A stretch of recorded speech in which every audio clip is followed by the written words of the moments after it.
तो ये वीडियो है फाइनल फाइट सीरीज का पार्ट 2 और इस वीडियो में हम दो डीमंस के फाइट पे बातें करने वाले हैं। वो दो डीमंस हैं आकाजा और काइगाकू। नाउ एज यूजुअल इस वीडियो के हर एक लाइन में स्पॉइलर होने वाले हैं, तो सोच समझ के आगे बढ़ना, बाद में कंप्लेन मत करना। और हाँ, चैनल को थोड़ा सब्सक्राइब भी कर लो, अभी तक 100K नहीं हुए हैं यार, एकदम रोना आ रहा है अब इस पॉइंट पे। तो रुला दिया ना बेचारी को। तो पिछली वीडियो में हमने स्थापित किया था कि ये सारी फाइट पैरेलल में चल रही हैं। डीमन स्लेयर्स तक हर एक इंफॉर्मेशन पहुंचा रहे हैं, जैसे कि शिनोबू मारी गई, कौन किससे लड़ रहा है इत्यादि। यूशिरो यहाँ क्रोज की मदद कर रहा है ताकि सभी डीमन स्लेयर्स तक जल्दी जल्दी इंफॉर्मेशन पहुंच सके और सभी अपडेटेड रहें। अब आप पूछोगे कि भैया यूशिरो कौन है? वेल, फर्स्ट सीजन में आपने तमायो के साथ एक लड़के को देखा था ना, जो कि था तो डीमन लेकिन वो ह्यूमंस के साइड है। वेल, वही यूशिरो है। यूशिरो के पास कई तरह के पावर्स है जिसे हम किसी और वीडियो में डिस्कस करेंगे, लेकिन यहाँ जिस पावर का मेंशन होगा उसका नाम है ब्लाइंड फोल्ड। ब्लाइंड फोल्ड की मदद से यूशिरो बेसिकली पेपर तलिस्मन टाइप का कुछ बना देता है, जिसकी मदद से वो किसी को भी गायब कर देता है। और हाँ, मैं आपको बता दूं कि अगर कोई चीज गायब है तो उसको वो रिवील भी कर सकता है। तो यूशिरो इन्हीं पेपर तलिस्मन की मदद से लोगों को गायब कर रहा था। इनफैक्ट क्रोज पे भी आप देखेंगे कि वो पेपर तलिस्मन लगा हुआ था, जिससे उनकी विजन बढ़ जाएगी।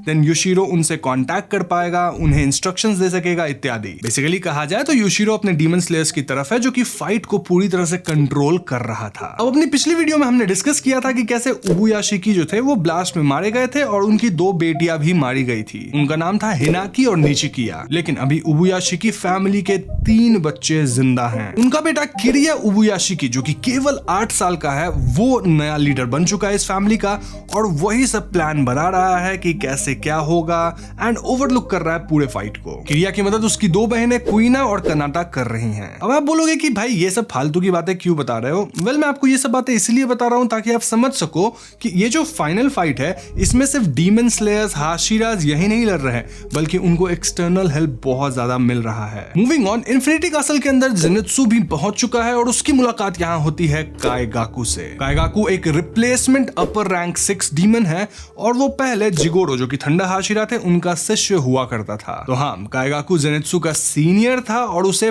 5 फॉर्म आते हैं थंडर ब्रीदिंग के। जी हाँ, 2nd से लेकर 6th तक, बस फर्स्ट फॉर्म नहीं आता है, जो कि किसको आता है? जेनित्सु को। यहाँ काइगाकू जेनित्सु का इसी बात में मजाक बनाता है कि अभी तक एक ही फॉर्म आता है तुमको, हाशिरा तुम बन भी पाए या अभी तक वैसे ही कमजोर हो? लेकिन यहाँ जेनित्सु रिप्लाई करता है कि मेरी छोड़ो, तुम बताओ कि तुम अपर मून में भी सबसे नीचे लेवल पे हो, वो भी रिप्लेस किए हो किसी और को, मतलब तुम डिजर्व नहीं करते ये सब स्पॉट, तो तुम्हारी औकात क्या है? ये सुन के काइगाकू समझ गया था कि जेनित्सु अब पहले वाला डरपोक बंदा नहीं रहा, बल्कि अब वो स्ट्रॉन्ग हो चुका है और रिप्लाई बैक कर रहा है। क्योंकि पहले जब ये दोनों जिगोरो के साथ ट्रेन किया करते थे, उस समय काइगाकू जेनित्सु को काफी बुली करता था और जेनित्सु बेचारा बस सह लेता था, कुछ बोलता नहीं था। अब इस पॉइंट पे मैं आपको थोड़ी सी बैक स्टोरी बता देता हूं ताकि आप थोड़ा सा रेफरेंस समझ सको इन दोनों के बीच का। तो हाशिरा ट्रेनिंग आर्क के दौरान जेनित्सु को एक लेटर मिलता है, जिसे पढ़ने के बाद वो काफी सीरियस हो गया था। तो basically farmer thunder Hashira Jigoro, जो कि काइगाकू और जेनित्सु दोनों को ट्रेन किए हैं, उन्हें जब पता चलता है कि काइगाकू डीमन बन गया है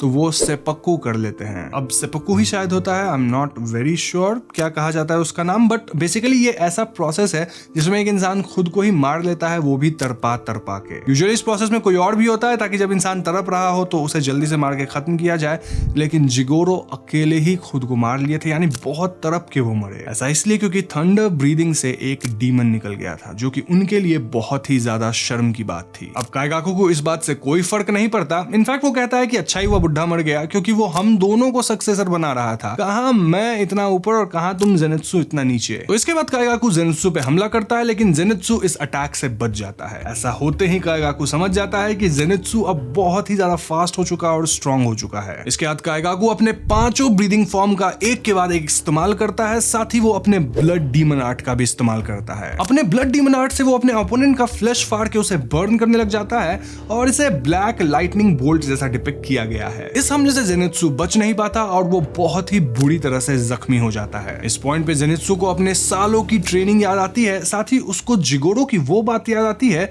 जब जिगोरो उसे बताए थे कि कैसे जो पहला फॉर्म होता है थंडर ब्रीदिंग का, वही फाउंडेशनल एंड कोर फॉर्म है, बाकी 5 फॉर्म कोर नहीं है। तो अगर वो पहला भी सीख गया है तो इट्स अ गुड थिंग। तो इसके बाद अचानक से ही जेनित्सु कुछ ऐसा अटैक करता है जिसे काइगाकू समझ ही नहीं पाता। जी हाँ, ये था थंडर ब्रीदिंग का 7th फॉर्म। इस फॉर्म का नाम शायद होनाए काजुची नोकामी ऐसा ही कुछ है। इस अटैक से जेनित्सु एक ही वार में काइगाकू का सर धड़ से अलग कर देता है। अब मरते वक्त काइगाकू कहता है कि मुझे पता था उस जिगोरो ने तुम्हें जरूर एक्स्ट्रा सिखाया होगा, लेकिन यहाँ जेनित्सु कहता है कि नहीं, ये फॉर्म जो 7th फॉर्म है मैंने खुद से डेवलप किया है। जिगोरो हम दोनों को बराबर मानते थे, भेदभाव नहीं करते थे, लेकिन तुम अपने आप को ऊपर मानते थे और मुझे बुली करते थे।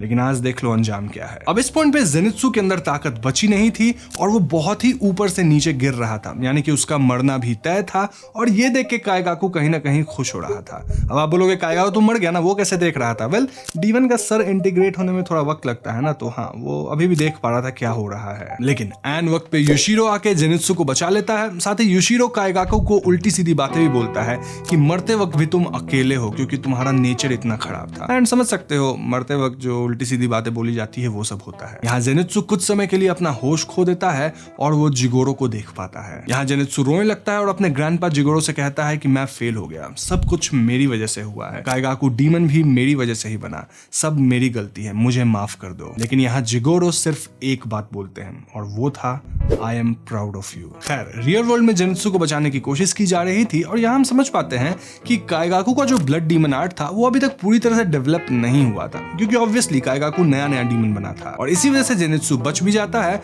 वरना अगर उसका डीमन आर्ट पूरी तरह से डेवलप हो गया होता तो जेनित्सु को यहाँ पे बचाना मुश्किल हो सकता था। दूसरी तरफ आकाजा यहाँ तांजीरो के सामने लैंड करता है और वो तांजीरो को तुरंत ही म्यूगेन ट्रेन आर्क वाले इंसिडेंट से पहचान जाता है। आकाजा तांजीरो का मजाक बनाते हुए कहता है कि तुम तो वही कमजोर वाले डीमन स्लेयर हो ना जो कि मुझे मिले थे, अभी तक तुम जिंदा कैसे बच गए हो? लेकिन यहाँ तांजीरो रेंगोकू को बदला लेना चाहता था और गुस्से से भरा हुआ था, इसीलिए वो Hinokami Kagura fire wheel attack करता है आकाजा पे और उसका हाथ काट देता है। इतना ही नहीं, वो आकाजा के अटैक को डॉज भी करता है। तांजीरो के इस मूव को देखकर आकाजा एकदम से आश्चर्य में था और वो कहता है कि अब मैं तुम्हें रिस्पेक्ट करता हूँ, तुम काफी स्ट्रांग हो गए हो। इनफैक्ट वहाँ गियू भी था और गियू भी तांजीरो के इस मूव को देखकर आश्चर्य में था। गियू ये तक कहता है कि इस पॉइंट पे तांजीरो हाशिरा लेवल पे पहुंच चुका है। तो इस पॉइंट पे मारधाड़ शुरू हो जाती है जहां आकाजा अपना ब्लड डीमन आर्ट इस्तेमाल करता है और गियू यहाँ वाटर ब्रीदिंग का 11th फॉर्म इस्तेमाल करते हैं जिसका नाम है डेड काम। आकाजा कहता है कि मैंने इस वाटर फॉर्म को आज तक किसी और को यूज करते देखा ही नहीं है और गियू कहता है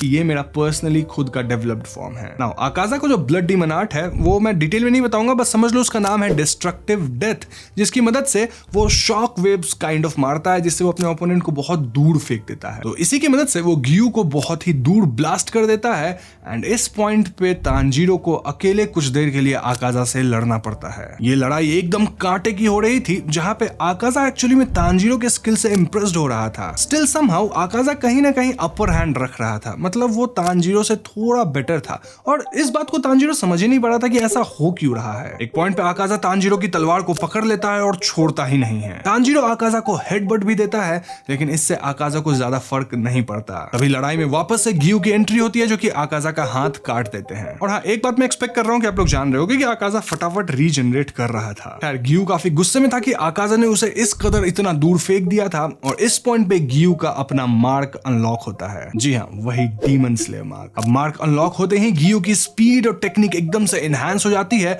और वो आकाजा से लड़ने लगता है। वहीं तांजीरो बैठकर एनालाइज करने की कोशिश कर रहा था कि आखिर आकाजा ये सब कर कैसे पा रहा है, मतलब वो इतना ज्यादा लड़ रहा है, एंटिसिपेट कर लेता है मूव्स को, मतलब कैसे हो रहा है ये। यहाँ पे तांजीरो को एक पुरानी बात याद आती है जब इनोस्के तांजीरो को बताया था कि कैसे वो ओपोनेंट के अटैक को फील कर सकता है। जी हाँ, स्पाइडर सेंस जैसा ये कुछ है जहां इनोस्के फील कर सकता है कि कौन उस पे कब अटैक करने वाला है और कहां अटैक करने वाला है। अटैक छोड़ो, वो ये तक फील कर पाता है कि कौन उसके किस बॉडी पार्ट पे देख रहा है। इवन इफ अगर कोई इंसान इनोस्के के पीठ पीछे हो तब भी इनोस्के उसके सारे अटैक को भांप सकता है। लेकिन अगर कोई लड़ने के लिए नहीं बल्कि मिलने जुलने ऐसे ही बातचीत करने इनोस्के से आता है तो उसका ये सेंस काम नहीं करता। तो ये याद करके तांजीरो दिमाग लगाता है कि मे बी आकाजा के अंदर भी इसी तरह का कुछ फाइटिंग कंपस है जो कि मूव्स वगैरह को डिटेक्ट कर लेता है अगर आप उस पर अटैक करने जाओ। बेसिकली वो लोगों के फाइटिंग स्पिरिट को डिटेक्ट कर लेता है। तो ऐसे में अगर आकाजा का जो फाइटिंग कंपस है वो फाइटिंग को यानी कि हॉस्टिलिटी को डिटेक्ट नहीं करता है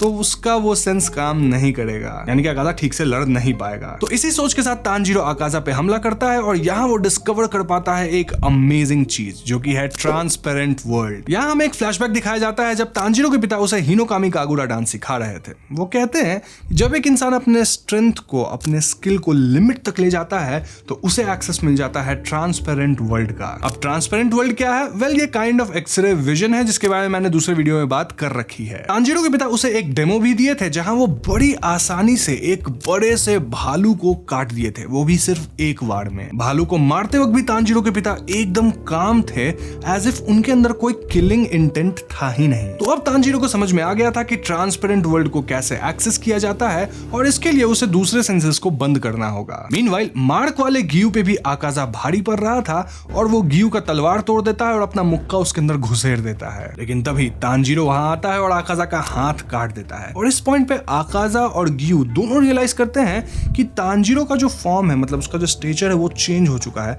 वो कुछ अलग ही महसूस हो रहा है। आकाजा यहाँ गियू को बहुत चोट पहुंचा चुका था, लेकिन तभी उसके पीछे तांजीरो आ जाता है जिसको कि आकाजा फील ही नहीं कर पाया था। एंड देन तांजीरो चिल्लाते हुए आकाजा पे हमला करता है। मतलब देखा जाए तो यहाँ आकाजा का कंपास काम करना बंद कर दिया था तांजीरो के लिए, लेकिन अपना तांजीरो ही बुद्धू है, चिल्ला के एकदम हमला करने गया, जिस वजह से आकाजा समझ गया कि हाँ भैया पीछे है। इस पॉइंट पे तांजीरो पूरी तरह से ट्रांसपेरेंट वर्ल्ड में एंटर कर चुका था और उसे ऐसा लग रहा था कि टाइम ही स्लोली चल रहा है। आकाजा को अब तांजीरो का फाइटिंग स्पिरिट दिख ही नहीं रहा था क्योंकि तांजीरो एकदम काम होके उससे लड़ रहा था। और मैं बता दूं कि इसमें तांजीरो की बहुत ज्यादा एनर्जी यूज हो रही थी। फाइनली तांजीरो अपने एक पावरफुल स्विफ्ट मूव से आकाजा का गला काट देता है और आकाजा को समझ ही नहीं आता कि यहाँ हुआ क्या। मतलब तांजीरो इतना काम कैसे है लड़ते हुए भी। आकाजा सोचता है कि जरूर तांजीरो यहाँ डोमेन ऑफ सुप्रीमेसी को अटेन कर लिया है to attain greater state of himself. Now Akaza अपने सर को अपनी बॉडी से जोड़ने की कोशिश करता है, लेकिन गियू अपना तलवार फेंक के उसके सर को उससे दूर कर देते हैं। अब बिना सर के भी आकाजा हार नहीं मान रहा था और अपने सर को ही रीजनरेट करने की कोशिश कर रहा था। आकाजा को भी ग्रेटर स्टेट में पहुंचना था जहां उसकी वीकनेस उसका सर नहीं हो। जैसे मुजान का आप सर भी काट दो तो भी उसे कुछ नहीं होता है। इस पॉइंट पे तांजीरो और गियू एकदम थक चुके थे और आकाजा अब अपना सर को ही रीजनरेट करने लग रहा था। लेकिन तभी आकाजा को अपनी पुरानी लाइफ की बातें याद आती है, जो कि मैं यहाँ डिस्कस नहीं करूंगा क्योंकि मैंने अपर मून वाली वीडियो में उसको अच्छे से डिस्कस किया है। यहाँ बस ये समझ लो कि आकाजा की जो फियांसे होने वाली थी उस लाइफ में, वो फिलहाल आकाजा को बोल रही थी कि लेट इट गो, कब तक लड़ोगे। इस पॉइंट के बाद आकाजा फाइनली गिव अप करने लगता है। नाउ यहाँ पे तांजीरो बेहोश हो चुका था और गियू की हालत खराब थी। स्टिल गियू तांजीरो को बचाने के लिए तैयार थे। नाउ उसके तुरंत बाद ही तांजीरो को होश आने लगता है और होश में आते ही तांजीरो तुरंत जाके आकाजा को पंच करता है। आकाजा यहाँ एनाइलेशन टेक्निक का इस्तेमाल करता है, लेकिन इस बार गियू या तांजीरो पे अटैक करने के लिए नहीं, बल्कि खुद को डिस्ट्रॉय करने के लिए। आकाजा अपने शरीर को भी रीजनरेट करने से रोकता है क्योंकि फाइनली उसे अपने फियांसे के पास आफ्टर लाइफ में जाना था। लेकिन यहाँ मुजान के जो सेल्स थे वो आकाजा को रीजनरेट करने के लिए फोर्स कर रहे थे।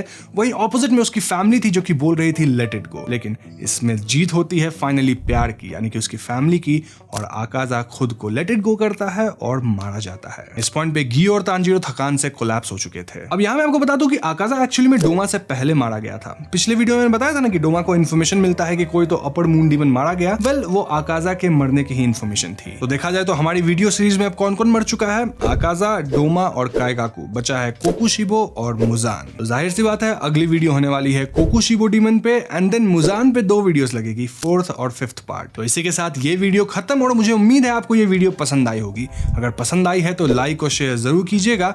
और हाँ, हर एक वीडियो के इस पार्ट पे जो 5 पार्ट सीरीज आ रहा है उसके हर एक वीडियो पे 20 के लाइक्स का तो टारगेट है ही, तो वो प्लीज पूरा कर देना आप लोग। साथ ही अगर मेरी आने वाली वीडियोस को मिस करना नहीं चाहते तो चैनल को सब्सक्राइब भी जरूर कीजिएगा। और बगल में एक बेल आइकॉन भी होता है, उसको दबा दोगे ना तो नोटिफिकेशन जल्दी से मिलेगी। I'll see you guys in the next one. Peace out.